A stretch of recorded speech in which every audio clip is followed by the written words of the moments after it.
I was born youngest of 8 in Mir, across the narrow sea. So my father gave me over to the Red Temple. In their wisdom, they decided to make me a priest instead of a warrior or a temple prostitute like other children. It was not the path I would have chosen. Sure, I prayed the prayers and I spoke the spells, but I also led raids on the kitchens. And from time to time, they found girls in my bed. Such wicked girls. I never knew how they got there. Then again, I did have a gift for tongues. And when I gazed into the flames, well, from time to time I saw things. Even so, I was more bother than I was worth. When the High Priest foresaw Robert's ascension, he sent me to turn the Storm Lord to the Lord of Light. When Robert seized his crown, we'd take all of Westeros from the Seven in a single stroke. Perhaps they thought Robert would listen to a kindred spirit, or perhaps celibacy had addled the High Priest's brain. I didn't know, and didn't care. I was free.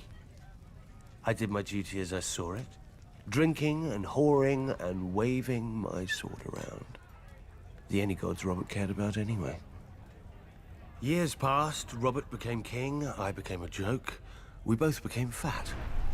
I even won some glory in Greyjoy's rebellion, first through the breach and all that. It's amazing what boldness a full bladder can inspire. But Robert had stopped listening to my sermons a long time ago, even if I'd still bothered to give them. Then came Robert's death, and the war. I'm not speaking of those brats squabbling over the world's pointiest chair. Powers long asleep are waking and moving through the land. I've seen them in my flames. Shit, I've seen them with my own 2 eyes. The Lord of Light is real. And if he's real, then all of it is real. Man once again faces the war for the dawn, which has been waged since time began. On one side is the Lord of Light, the heart of fire, the god of flame and shadow.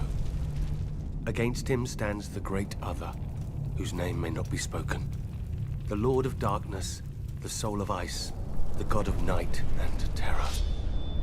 According to prophecy, our champion will be reborn, to wake dragons from stone and reforge the great sword Lightbringer that defeated the darkness those thousands of years ago. If the old tales are true, a terrible weapon forged with the lifeblood of a loving wife's heart. Part of me thinks man was well rid of it, but great power requires great sacrifice. That much, at least, the Lord of Light is clear on. I sound like a dried-out old woman, I know.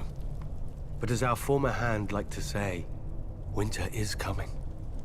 When the cold winds rise, all men, no matter their faith or lack of it, huddle beside my night fires. And I pray the prayers, and speak the spells, and beseech the Lord of Light to bring back the dawn. So far, so good.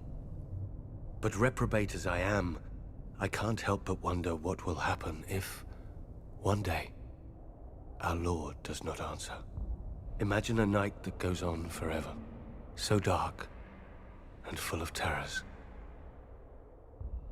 I think I need another drink.